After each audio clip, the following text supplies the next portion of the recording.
ప్రభుత్వ అక్రమార్కులు వైఫల్యాలు మోసాలపై ప్రశ్నించే స్వరం వినిపించకూడదనే దురాలోచనతో సుప్రీంకోర్టు తీర్పును అపహాస్యం చేస్తూ దేశంలో ఎక్కడ లేని విధంగా సోషల్ మీడియా కార్యకర్తలపై అక్రమ కేసులు పెడుతూ అక్రమంగా నిర్బంధిస్తున్నారని వైఎస్ఆర్సీపీ అధ్యక్షుడు వైఎస్ జగన్మోహన్ రెడ్డి మండిపడ్డారు.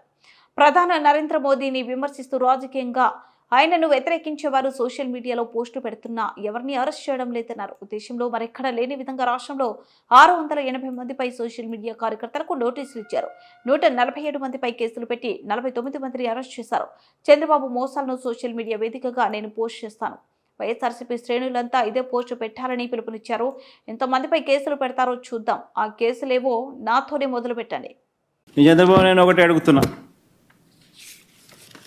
ఇదిగో నీ మోసం. ఎన్నికల వేళ నువ్వు చెప్పినావు ఇది చేస్తాను అని. ఇదిగో నీ సూపర్ 6.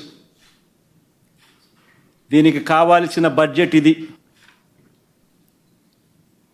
74,000 కోట్లు.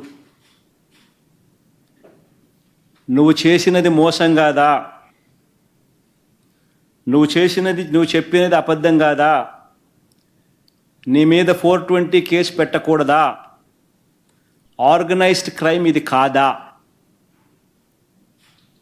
అని నేను ట్వీట్ పెడతా ఉన్నాను. నా ఎమ్మెల్యేలు, కంటెస్ట్ చేసిన ఎమ్మెల్యేలు అందరూ ట్వీట్లు పెడతా ఉన్నారు, పెట్టబోతున్నారు. మా పార్టీకి సంబంధించిన అందరూ కూడా ట్వీట్ పెట్టి నీ మీద ఎందుకు 420 కేసు పెట్టకూడదు, నువ్వు చేసినది మోసం కాదా అని వైఎస్ఆర్సీపీకి సంబంధించిన ప్రతి కార్యకర్తకు పిలుపునిస్తూ ఉన్నాను. ఈ రెండు కూడా ఇదే మాదిరిగానే పెడుతూ ట్వీట్ చేయండి. ఇన్స్టాగ్రాము, ఫేస్బుక్, వాట్సాప్, యూట్యూబ్ అన్నిట్లోనూ పెట్టండి. ఎంతమంది నేను అరెస్ట్ చేస్తాడో చూద్దాం. అరెస్ట్ చేయడానికి ఏదైనా ముందుకు వస్తే ఫస్ట్ నా దగ్గర నుంచి స్టార్ట్ చేయమని చెప్తున్నా. ఏమయ్యా నువ్వు చెప్పలేదా ఇవన్నీ? నీ మేనిఫెస్టోలో ఇవన్నీ లేవా? నీ బడ్జెట్ ఇది కాదా? నీ బడ్జెట్లో కేటాయింపులు, వీటికి సంబంధించిన కేటాయింపులు ఇవి ఉండాల్సింది కాదా?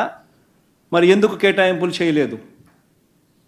చేయనందుకు, మోసం చేసినందుకు, అబద్ధాలు చెప్పినందుకు నీ మీద 420 కేసు ఎందుకు పెట్టకూడదు అని ప్రశ్నిస్తూ రాష్ట్ర వ్యాప్తంగా ప్రతి ఒక్కరం కూడా ట్వీట్ చేయబోతున్నాం.